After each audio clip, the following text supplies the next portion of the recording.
All right, fucking live.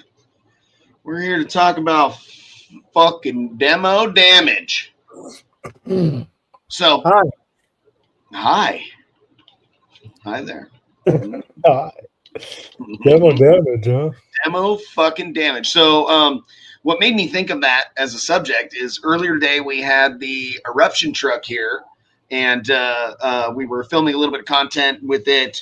Had my niece out here using her as a little hair trick girl, and Allie was climbing on a ladder and getting some footage of the subs moving around, and to put together a YouTube video for like the build page of our website and stuff, right? So, anyway, so after we got done, Glenn, who owns the eruption truck, was hanging out and we were bullshitting, and he what's going on here? What is this? Oh no. Like the comments are all funny. Huh? Anyway, sorry. Anyway, Glenn comes over and he's like, "Hey, we might have something we're gonna have to fix on the truck." I'm all, "Really? What do you got?" And he's like, "We got a little demo damage." I'm all, "Oh shit, okay, let's go look." And we go out there and look, and sure as shit, like right below the rear view mirror on each door, there's, it's probably a fucking inch down on each side now, and it's starting to fucking tear that metal. And I'm like, "Oh boy, once that shit gets started, man, it ain't fucking stopping." And he's like, "What do we do?" And I was like, we got to do some major reinforcing of this fucking door to prevent that. We already got a decent amount of deading and stuff on that one. And I was like, the best thing for you to do, is just let these doors fucking die. But in the meantime, find a set of doors, preferably if they're already white, that's going to be better. But we're going to strip these things all the way down. We're going to reinforce the inside. Maybe we're welding some shit in there. Maybe we're doing like John Nolte's like Carcrete stuff, or some Vibraflex, or like there's a few different options on how to really reinforce that door and do it really well. And we build out the doors all badass, and then put them all together, and then fucking make sure they're painted white to match the truck appropriately. And then we put them on, and then he redoes the wrap, the striping wrap part to match the rest of the truck in the future at some point. So, what was that big flash in your room there? There's this decal that fell down that's blocking this light, so I'll have to put it back up. Yeah. So, anyway, yeah, so that was that, and I was like, oh man, that's a great subject for tonight's show, is like, the shit that happens to your rig, and and sometimes you're like, oh shit, that that screw ripped out of that fucking mount of that door panel, and it's like, well, that's kind of easy to deal with, right? I hand it off to Colt, and I'm all, so it ripped a threaded insert out of right here, and he's like, oh. And so then it's like they pull the door panel off. Where's the door ripping? Is it like by the window? By the right below the rear view mirror on each side. Like the side rear view mirror on each door, like just right centered on the little mount that, and it's just coming down on both sides, fucking tearing like an inch down. Now what's crazy is the eruption truck, it's fucking solid, right? The floor is really solid, the roof is fucking solid. The back window is 1 3/4 inch acrylic. The ports coming through, everything's fucking bolted together really solid. The amp racks are braces that go from the back wall to the amp, and from the amp to the floor, and from the amp to the roof on both sides. So it's like, it's solid as a motherfucker. The fucking 8-channel amp is fucking shaking a little bit. I'm like, we're going to have to reinforce that too somehow. I'm like, I don't know how the fuck to do that, but I'm going to figure it out. Like, where's that at? It's on the floor in front of the port, like kind of below, but but there's like that fucking 8-channel's like, man, I don't like that wiggling like that, motherfucker. Like, so anyway, but yeah, it's like the doors are going fucking ham because they're just taking all of it. You know what I mean? Like the firewall's reinforced, the floor's reinforced up the fucking bottom part of the firewall. Like this thing is fucking stout. But the doors have, some deadening, and they have our door panels that are the lower part that are, a chamber. So they're really strong there. But, there's a lot of fucking energy just beating the shit out of those doors. And, you know, the build's been together for 6 months. It's seen, you know, some events and some demo hours. He drives it around playing it and shit. So it's starting to, you know, so our plan for the future with that is to get another set of doors, build them out for him so that they're ultra reinforced and still have roll up windows and still open and close normally, and you know, make it a little stronger. And then eventually it'll start fucking up the pins and it'll fuck up the latches, and you know what I mean? It's like it keeps going, right? It just keeps finding the weakest point, basically, and just fucking beating the shit out of it, you know. And so what do you have? You have some demo damage that you were working on, huh, Steve? Yeah, I think I touched on it last week. Those wings that we built, those got ripped off the bottom of the door. Yeah. And then that in turn let the top of the door do damage to. I ripped a couple of the bolts in half, which is not a big deal. Those are replaceable, but the hinges, we had to replace the pins because the hinges ended up fucking those up pretty bad. Because then once those bottom wings went, most of the force was on those front two hinges, and it snapped one of the bolts. So I went and got grade 8 hardware for that. Okay. So we'll see. And me and Dan are going to be welding on those wings. You know, like I was showing you the last time we built some braces off of the interior box and then weld the wings to that and then bolt it to the floor. So that should take care of it, I think. Okay. Yeah. That'll help a lot. But yeah, I think I'm going to I think I'm going to do I'm going to try to figure out a way to where I can use that splate to keep the door closed, like I am, but not having it to be where the window, like if I take the window out, everything has to come out. So I want to make it to where the splate will stay and I can take the window in and out by itself. And I think I just basically have to flip all my bolts around so that the splate's basically always. So like the window will have bolts sticking out of it. And then the window I'm going to have to put over that and then use nuts on the outside. Okay. Which should work. And then I could just undo the nuts and then the window will come out because there's nuts welded to the window frame. So, you know, if I go in from the backside, it's still going to hold it real tight to the actual frame of the window. Right. So you see longer bolts, you just put them through the threads of the bolts that are welded on. So it has a head on the inside, and then it's a stud. And then there'll be studs, and then the plexi will go in and out of it. Yeah, that'll be great. But when you have that window off, fucking gang of studs, people trying to, I'm gonna stick my head in for an air tray. Fucking studs all sticking. Watch out for those. They're fucking pokey. Yeah. I didn't think about that. But yeah, I mean, because I do want to demo it with the doors or with the windows open. Yeah. I get some better. You did that with good results, right? When you had the doors closed and 2 windows out, that was really good, right? Yeah, it was good. So I'd like to do that more easily than having to take the entire thing apart. Yeah. Oh, excuse me, sorry. Yeah, long day. Let's see what else we do. It wasn't really damaged, but we started relocating the fuse box yesterday. When I say we, I mean Dan mostly. Yeah, it's a very Dan thing to do. Yeah, because he knows cars and fuses. What's funny is because, like, you know, we're going through the list of what to cut, and we got them all right, but Dan cut one on accident that we weren't supposed to cut, and we went to like turn the car on. The car was just like, no, like, you're no. He looked through it and he's like, oh, number 19 says PCM. We kind of need that one there. Yeah, we're gonna need that to be not. Yeah. So reconnected and it's turned on and off, so we're good.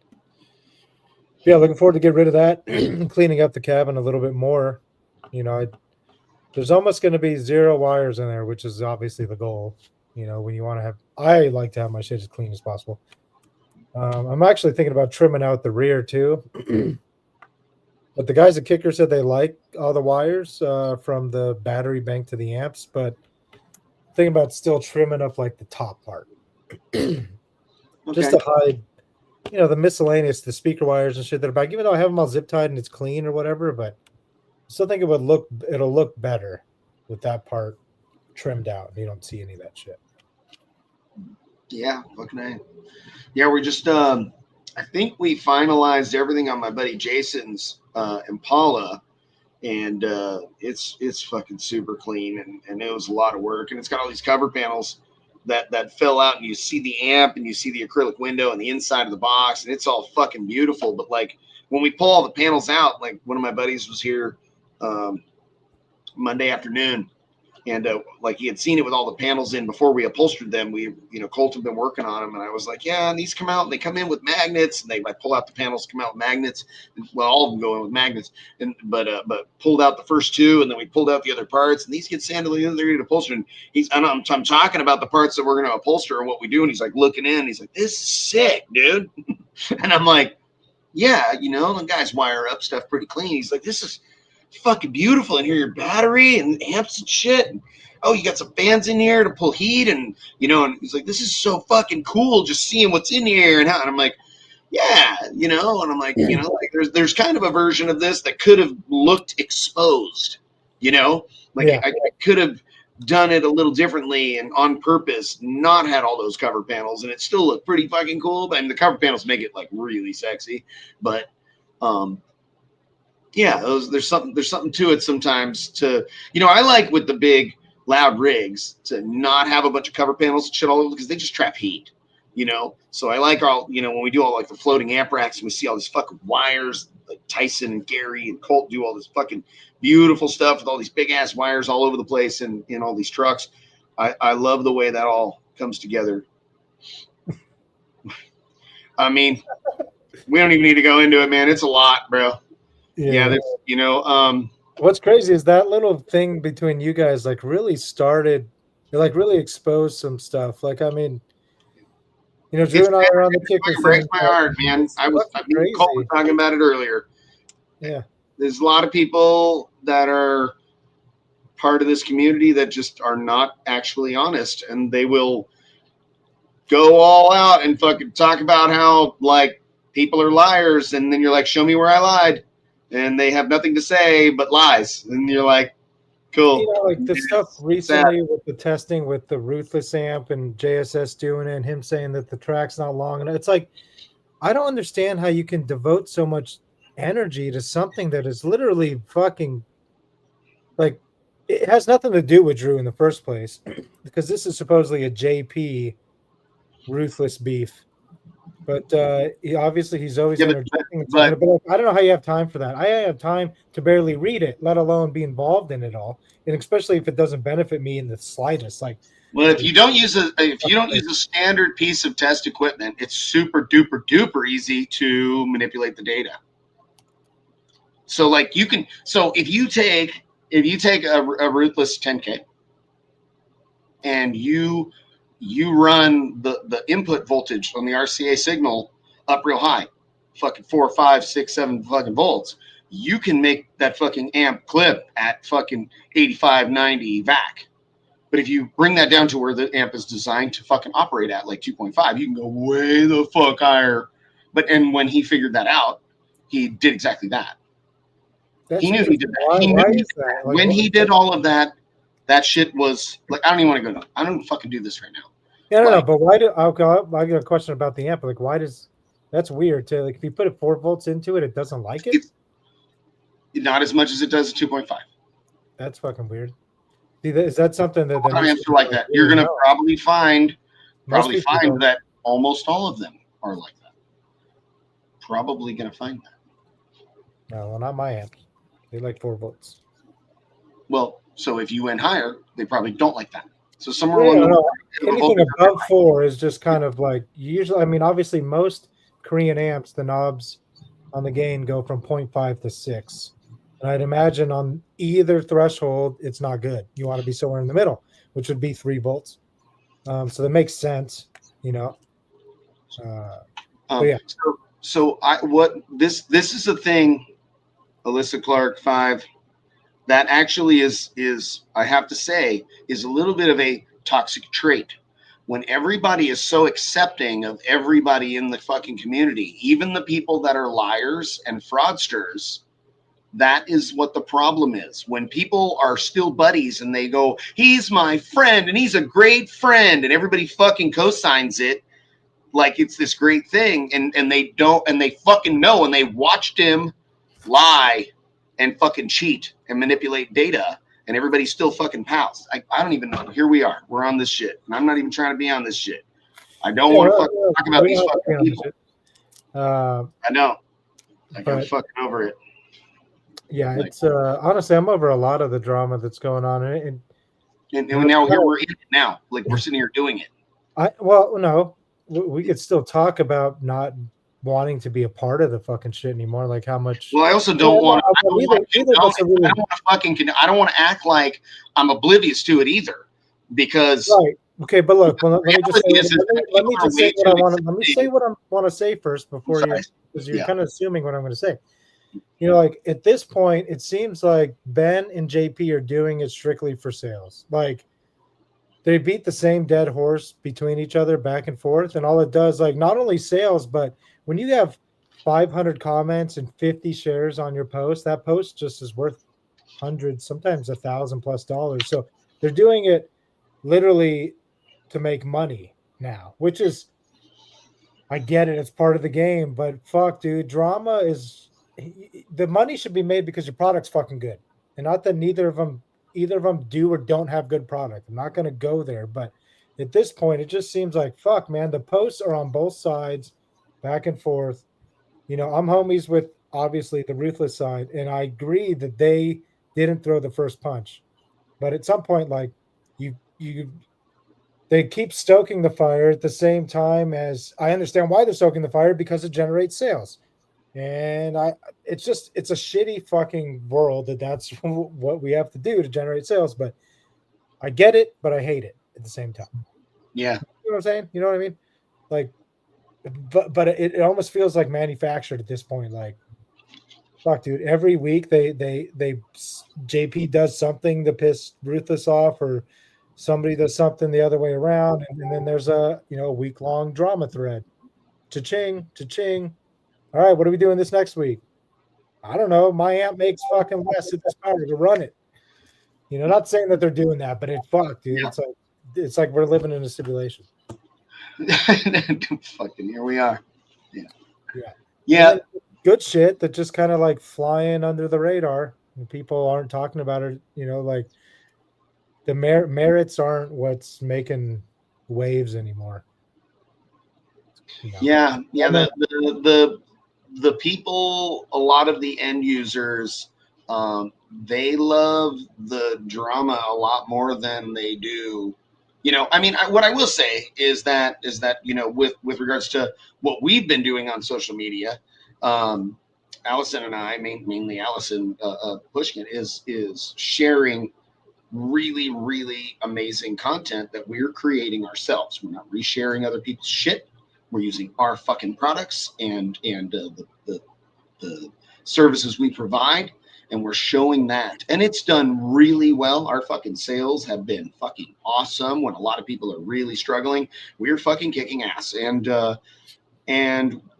we're doing a really good job of it. And I'm seeing that work really well with a lot of people that aren't speaking up about much in the social media world. Right? We're getting customers that are awesome. Customers that are, I'm looking for fucking really amazing shit. And I found the fucking primo fucking number one fucking business provide me with the best possible fucking products and services. And they believe that it's us. And I fucking love that. And I try my best to provide that fucking service. And so it's done pretty well. So I have to be positive about what I see. But I also, it's really hard not to be affected by the fucking negativity. It fucking breaks my heart. Some of these people that I thought were pretty goddamn cool, and some of the people that I knew were pretty shitty are significantly more shitty, and it's sad. So, but yeah.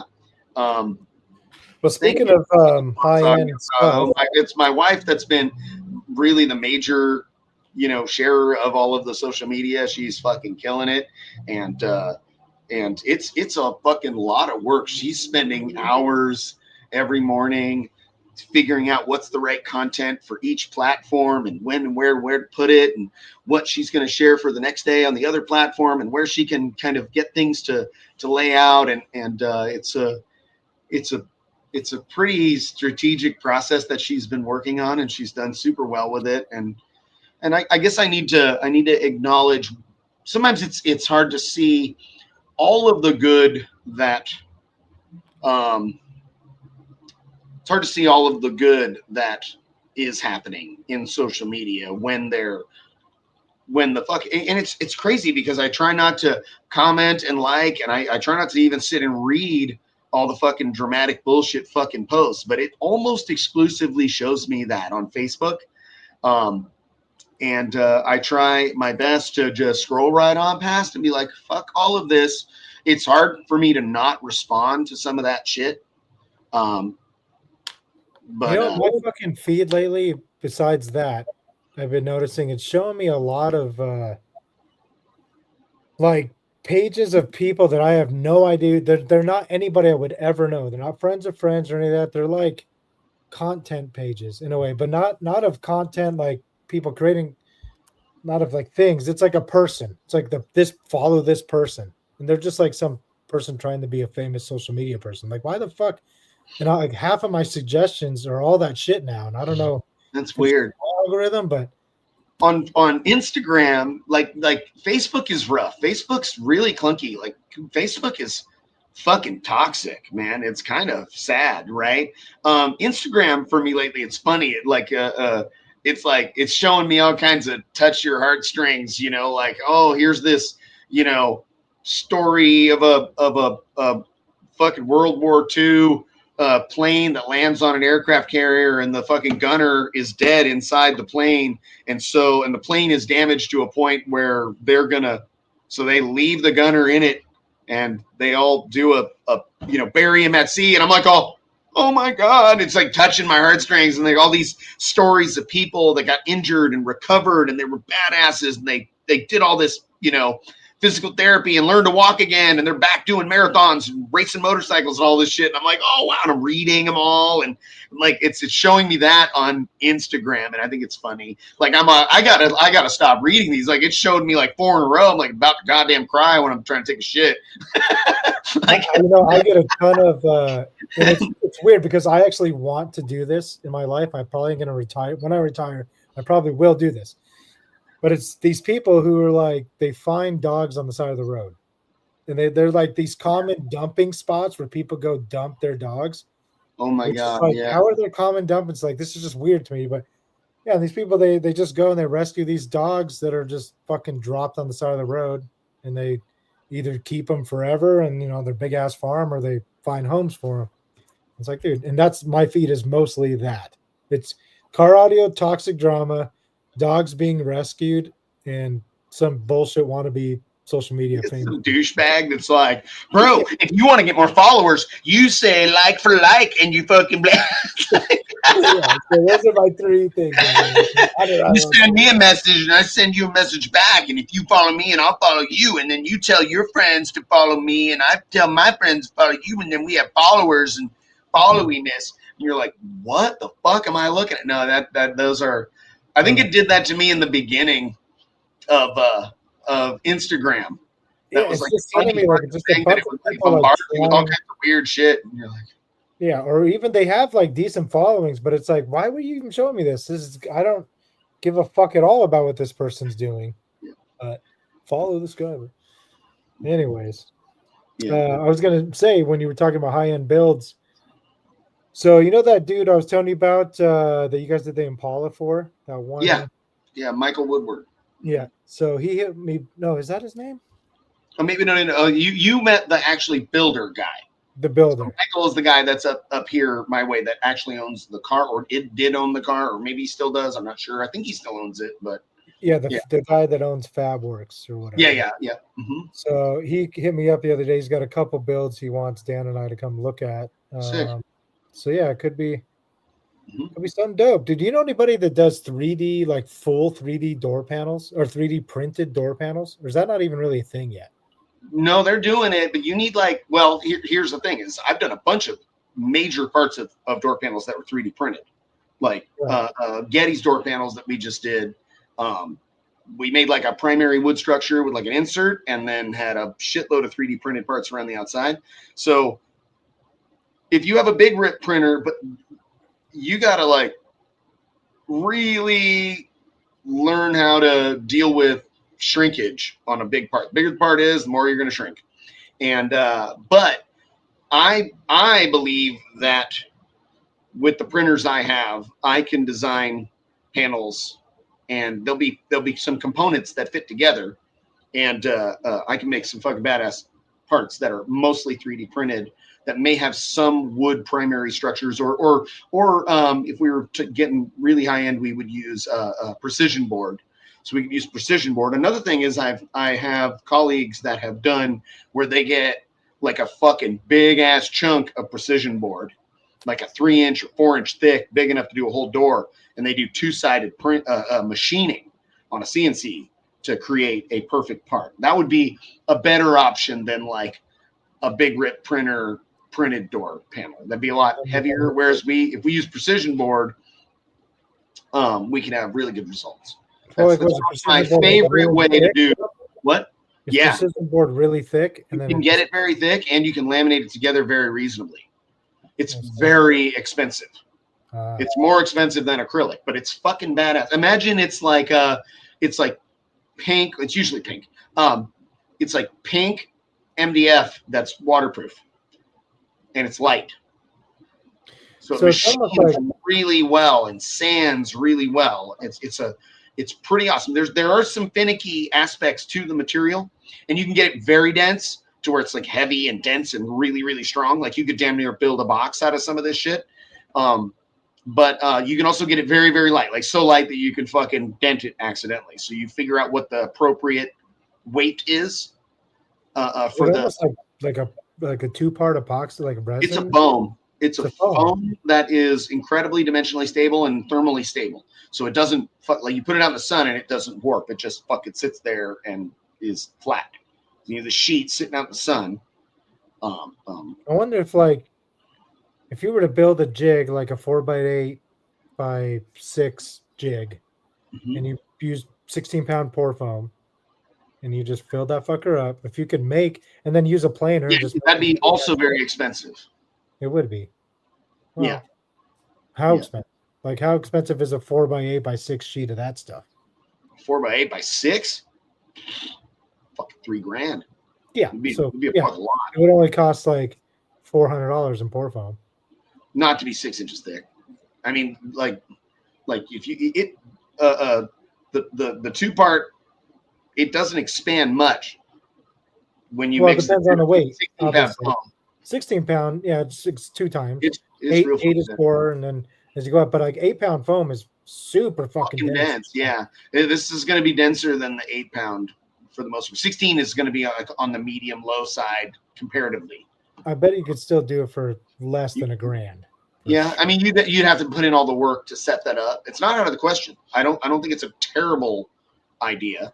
And then seeing it all down, it'd still be you wouldn't even bother making it a 4x. Like you'd go, okay, so my door part is it's fucking 37 by fucking 17, and the maximum part is 6 inches thick. Okay, cool. So I'm gonna go 7 inches thick. I'm gonna make this structure. You even you like cut a piece of fucking. You might even go, I'm gonna design the backing component that is a wood structure or something or a piece of metal that fastens to the door, and then you go, okay, that goes on the door and it stays perfectly flat. Now here's my flat piece that goes, and you fucking pour it, and then you put it onto some dowels on the CNC machine and come in with a ball end and shape the whole fucking thing and clear out all the spot pockets, and then you make like insert pieces out of. Maybe it's 3D printed, or maybe it's cut material, acrylic or something on the CNC machine that go into place, your little mounting baffles and shit like that. So you can do some really trick shit with your concept that you just described.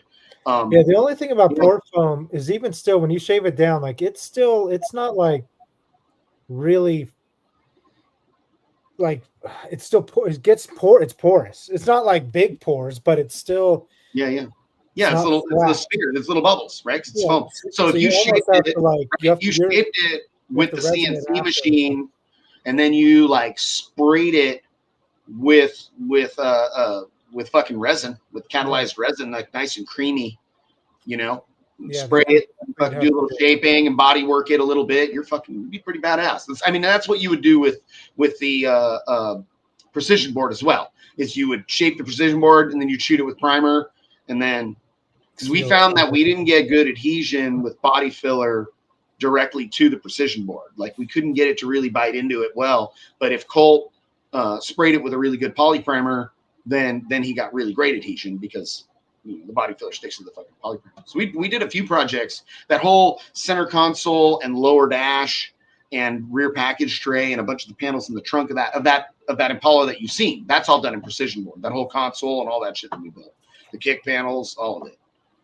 So I wonder if do you think you could take a stock door panel and just like scuff it up really bad, with like almost like a, not really grinding, like a grinder, but with like a wire brush on it, scuff the shit out. Usually 40 grit is what I would usually use. And then another thing I do is I drill through it with like a unibit, and I make mechanical adhesion bites. Yeah. Right? Yeah. So let's say you did that, and then you built like a frame, like a 4-inch or whatever. Say you have, like you said, 6 inches of clearance. So you build a 7-inch frame around your whole, like on the door panel. Then you pour the foam directly on it, and then you shave this thing, and it just literally is part of the door panel now. I think it's possible. You probably couldn't do it directly with the foam. The foam probably wouldn't adhere well, but it might. Be a tough one. Almost if you made like a little catch pan in the back where it like made a little layer and it kind of act like a sandwich. Yeah, like so. You put a bunch of fucking tape back there, but leave it kind of crinkly so there's room for the material to kind of sneak back there, so it gets really good mechanical adhesion. Yeah, and it's kind of mechanical adhesion is the term that I use. Like so, like when I build some A-pillars. See if I have a pillar around here.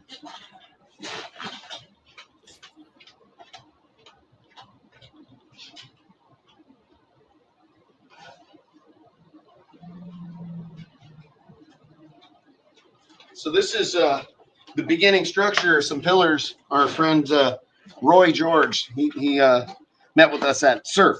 And so we're going to do an array of the Sundown speakers, the little tweeters, and the 3-inch on these. And so I had to redesign it because these Sundowns have a grill assembly that's a little larger than the grill assembly that goes on our Gately speakers. So we had to completely redesign this whole structure. So this pillar primary structure that we call this here has got a little channel for some LEDs. It'll have an acrylic component that has a corresponding channel to this, so that this will light up kind of like on the Raiden.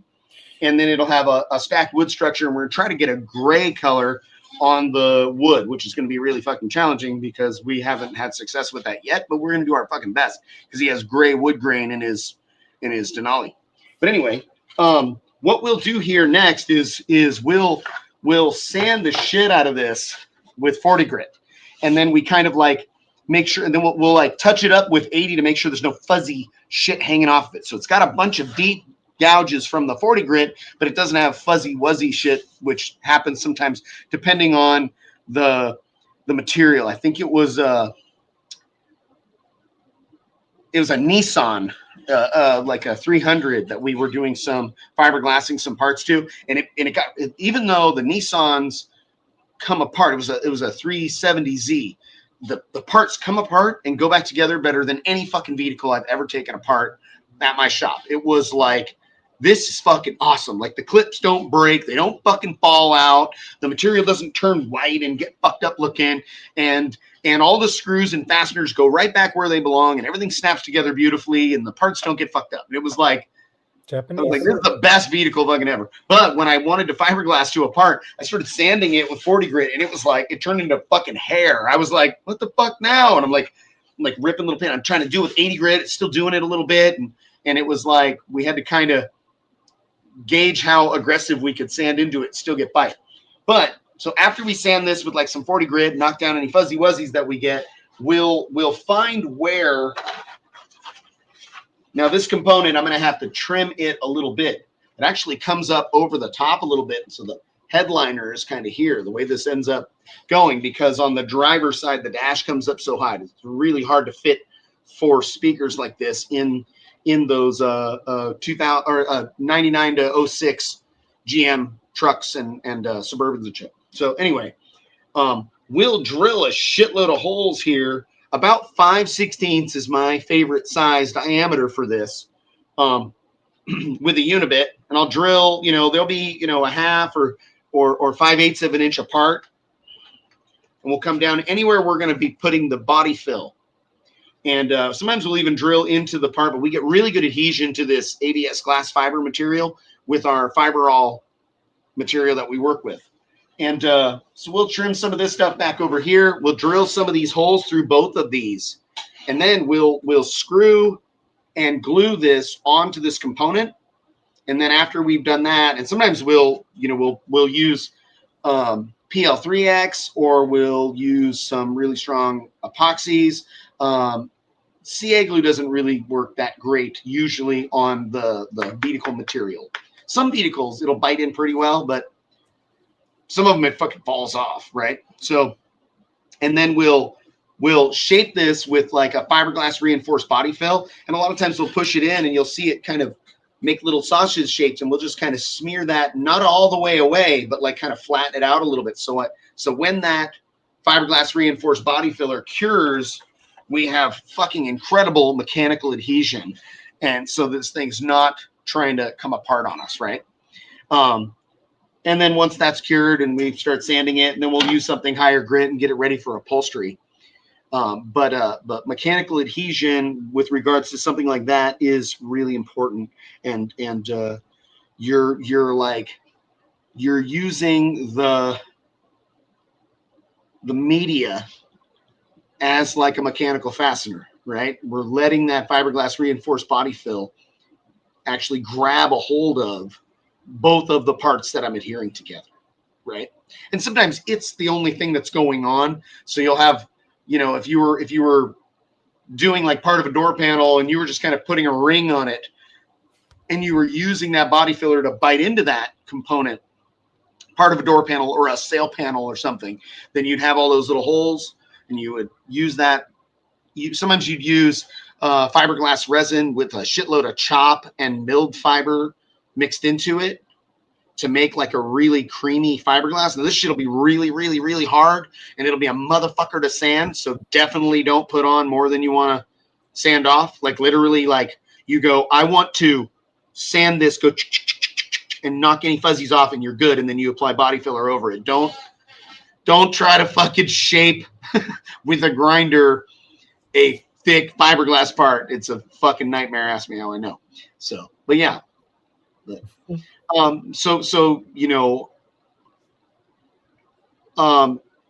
we've even done, like in the past years ago, I made part of a door panel. I'd separated a lower part of a door panel and on a older Honda, and I took that lower section of the door panel, and I made some rings, and I made some little standoff parts, and it kind of plopped onto the door right where I wanted it to be.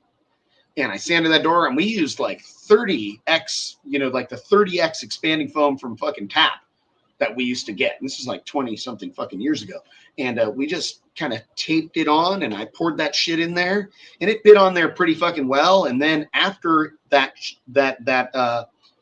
foam was shaped, and it was kind of releasing a little bit, it wasn't awesome. I then drilled a bunch of holes, and I fastened, because the foam was there, it didn't distort my rings anymore. I fastened with my like MDF rings with screws and nuts and washers to the plastic part of the door panel with some fender washers and shit from the other side. So, I was a kid. I was being creative. It worked out really well though.